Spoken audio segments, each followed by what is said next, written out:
Ben en fait, qu'est-ce que je pense des gens qui veulent pas acheter encore? Je te dirais que ça fait déjà 9 ans que je suis courtier immobilier et j'ai vécu plusieurs marchés et il y a toujours des gens qui désirent attendre, que c'est pas le bon moment. Écoute, les raisons sont multiples. J'en ai entendu plusieurs, je vais vous en nommer quelques-unes. En fait, écoute, il y a trop de condos à vendre actuellement. Dans les années où il y avait 22 condos à vendre pour un acheteur, si jamais je dois revendre, je vais être prêt avec. Je ne veux pas acheter un condo de Jesse. Les prix sont trop chers. Écoute, on va payer trop cher. On va perdre à la revente. Le taux d'intérêt maintenant est trop élevé. On ne veut pas acheter non plus.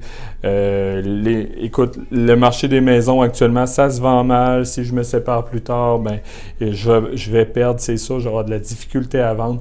Je vous dirais que dans tous les marchés, il y a toujours des raisons pourquoi qu'on n'achèterait pas. Puis la raison première, selon moi, c'est la peur. Les gens ont peur de passer à l'action. Puis à l'inverse, je vois des clients qui sont des clients, des gens, des familles qui sont complètement différents.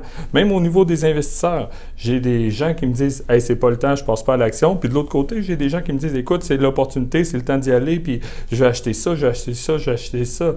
Donc la réalité, c'est que il n'y a pas de bon moment en immobilier. En tout cas, moi, dans mes 9 dernières années, je n'ai pas vu un moment qui est vraiment parfait, qui a rien, qui a aucun risque. Il y a toujours un risque. C'est un marché, comme un marché boursier, c'est risqué d'aller à la bourse, c'est risqué d'investir en immobilier, c'est risqué d'acquérir une propriété en immobilier. Vous ne savez pas ce qui va se passer dans votre futur, personne ne le sait. Donc, si on s'arrête à ça, ben oui, on ne fait rien, on ne bouge pas. Mais ce qu'il faut comprendre, c'est, avez-vous un besoin? Est-ce que vous avez besoin de loger votre famille? Est-ce que vous avez besoin de vous loger? Est-ce que vous cherchez un investissement ou une propriété pour habiter? Parce que c'est complètement différent. Puis des fois, les gens essaient d'avoir les deux, mais on ne peut pas avoir les deux, là. Donc, si je vous trouve un investissement, souvent, vous n'allez pas vouloir habiter dans ce type de propriété-là. Et si je vous trouve une maison parfaite pour vos besoins, bien, ça ne sera peut-être pas le meilleur investissement.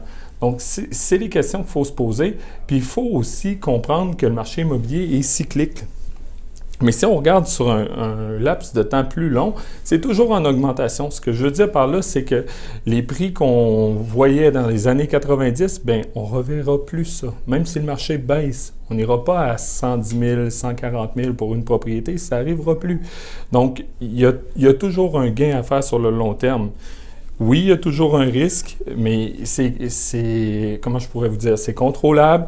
Il faut prendre les bonnes techniques aussi avec le marché qu'on a actuellement, dans le marché où ce que vous voulez acheter pour réussir à contrôler et à minimiser ce risque-là, mais il va toujours en avoir un. La question que j'ai à vous poser, c'est est-ce que vous avez besoin de trouver une propriété? Si c'est le cas, bien, passez à l'action, arrêtez d'avoir peur parce qu'il y en a d'autres qui vont le faire à votre place, puis d'ici 2 ou 3 ans, bien, vous allez être au moins même point de départ qu'aujourd'hui. Vous allez vous dire, bien, est-ce que c'est le bon moment ou pas? Puis vous allez toujours ne pas avoir votre propriété que vous voulez obtenir. Donc voilà, si vous avez des questions, si vous voulez savoir comment minimiser votre risque dans le marché, appelez-nous l'équipe Morissette chez Via Capital.